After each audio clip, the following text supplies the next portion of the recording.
है तो जम्मू कश्मीर के डोडा दे विच एनकाउंटर की खबर है। सुरक्षा बलों ते अतवादियों के विचाले मुठभेड़ हो रही है। फौज के अफसर के सने 4 जवान शहीद हो गए ने और खबर एक होर मिल पा रही है। कह लीए कि एक मंदभागी खबर होर मिल पा रही है, हालांकि इसकी पुष्टि नहीं की जा सकती अजे कि एक पुलिस कर्मी की भी मौत हुई है।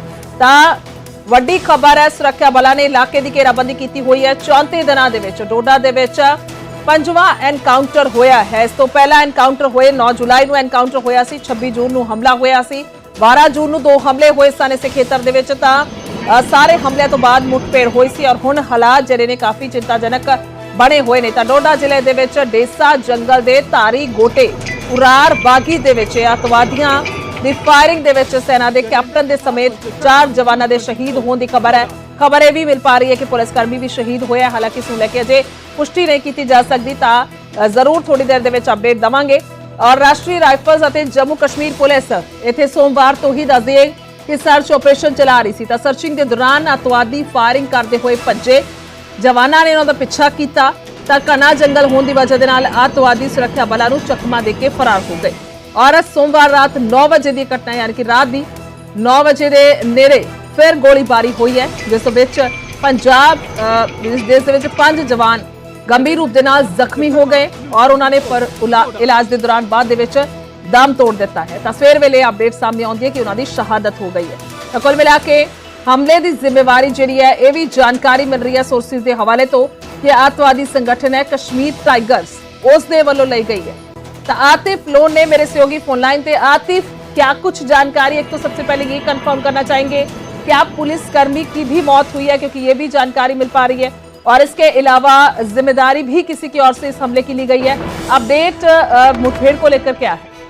जी देखिए, जो अपडेट अभी है इसमें इस इनकाउंटर में कुल मिलाकर राष्ट्रीय राइफल के 10 RR जो यहाँ पे है उनके बताया जा रहा है, जो कंफर्म रिपोर्ट है, 1 मेजर और उनके साथ 3 जवान जो है वो शहीद हुए हैं, जबकि जम्मू कश्मीर पुलिस का 1 SOG जवान भी इस इनकाउंटर में शहीद हुआ है। कुल मिलाकर 5 जवानों की इस इनकाउंटर में वो शहीद हुए हैं। और बताया जा रहा है कि इस जिस जगह पे ये इनकाउंटर हुआ है ये काफ़ी घना जंगल है और इस जंगल में जो मिलिटेंट है, क्योंकि जो मिलिटेंट यहाँ पर है वो फॉरेन टेररिस्ट है, पाक वो ट्रेंड है, यहाँ पर भेजे गए हैं और कुछ यहाँ पर भेजे गए हैं। और काफ़ी दिनों से सिक्योरिटी फोर्सेस को उनकी यहाँ पर इन जंगलों में इतला मिली थी कि वो इन्हीं जंगलों में यहाँ पर छुपे हुए हैं।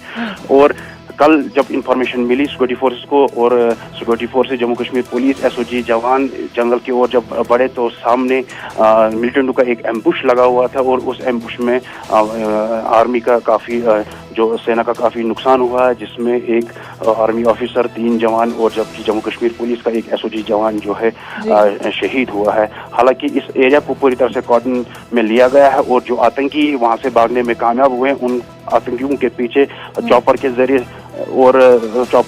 जरिए भी ऑपरेशन चलाया जा रहा है और ड्रोन का यहाँ पर यूज़ किया जा रहा है ताकि उन आतंकियों को जल्द से जल्द ढूंढ निकालकर उनका इनकाउंटर किया जाए। जी बिल्कुल, हालांकि अभी 24 घंटे नहीं हुए इस हालात को बने हुए आतिफ, लेकिन कहीं ना कहीं बहुत बड़े सवाल खड़े होने शुरू हो चुके हैं। स्वाभाविक तौर पर जिस तरीके से 5 जवानों की शहादत हो चुकी है और अभी तक एक भी टेररिस्ट जो है वो सुरक्षा दस्तों के घेरे में नहीं आया या फिर उस पर कार्रवाई नहीं हुई, तक क्या कुछ कहा जा सकता है कि ये आतंकी यहाँ से निकल चुके हैं और अभी की स्थिति क्या है अगर सुरक्षा दस्तों की कार्रवाई की बात की जाए तो?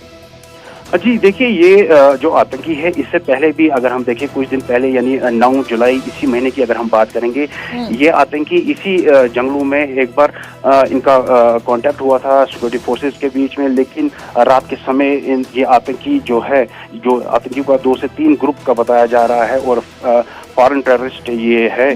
और उस समय भी ये आतंकी रात के समय का फायदा उठाकर मौके से फरार हो गए थे, लेकिन उसके बाद ही कंटिन्यू इस जंगल में सर्च ऑपरेशन चलाया जा रहा था SOG जम्मू कश्मीर पुलिस, राष्ट्रीय राइफल की तरफ से। और कल जब इंफॉर्मेशन दोबारा इन आतंकियों की छुपने की मिली तो इस पूरे एरिया को कार्डन में लिया गया और जब सेना आतंकियों के करीब पहुंच गई तो वहां पर उनने एम्बुश लगाया हुआ था, जिसमें ये जो आज सेना का जो नुकसान हुआ है वो जी ठीक है। बहुत बहुत शुक्रिया आतिफ तमाम जानकारी के लिए। तो कुल मिला के मेरे सहयोगी दे वालों जानकारी दी गई है। SOG का एक जवान भी है पुलिस का जिहड़ा कि शहीद होया है। तो कुल हुण फौज के जवानां दे समेत 5 जवानां दी शहादत दी खबर है। वाकई ही मनभागी खबर है और अजय ये जानकारी मिल पा रही है कि किसी भी अतवादी तक पहुंचा नहीं जा सकिया या किसी नूं भी अजय ढेर नहीं किया जा सकिया।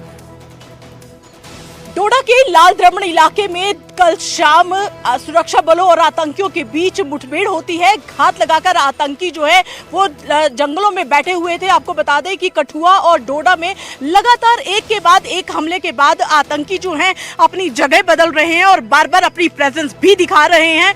वो डोडा के घने जंगलों और कठुआ की ऊंची पहाड़ियों पर डेरा लगाए हुए हैं। आशु तस्वीरों में आपको दिखाने की कोशिश कर रहे हैं। इस समय हम ग्राउंड जीरो पे हैं और ग्राउंड जीरो पे आपको बता दें ये जो कच्चे मिट्टी के बने जो घर हैं, इन घरों की ऐसे घरों की आतंकी जो है वो पनाह लेते हैं, क्योंकि इस समय इन ढोक में कच्चे जो मिट्टी के बने घर हैं इस इलाके में, ये जो जिनके घर हैं वो लोग कश्मीर में होते हैं। गर्मी के मौसम में अक्सर वो अपने जो जानवर हैं उनको लेके कश्मीर चले जाते हैं। खाली घरों का जो है वो सहारा लेते हैं आतंकी और ऐसे कच्चे मिट्टी के घरों में छुप कर लंबे समय तक वो अपना गुजर बसर कर रहे हैं और लगातार वो अपनी प्रेजेंस दिखा रहे हैं। तस्वीरों में आपको दिखा दें, हालांकि यहाँ से आगे जाने की अनुमति हमें नहीं मिल रही है। आशु, हम आपको यहाँ से दिखाने की कोशिश करो कि किस तरीके से यहाँ पर बीच सड़क में सुरक्षा बलों ने अपनी गाड़ी से ये रास्ता बंद कर दिया है और यहाँ से आगे जाने की अनुमति नहीं है, क्योंकि इलाके में लगातार जो है वो गोलीबारी चल रही है। देर रात से ही ताबड़तोड़ फायरिंग हुई और सुबह सवेरे से ही जो है वो फिर से फायरिंग शुरू होगी। हालांकि बीती रात जब रात का अंधेरा हो जाता है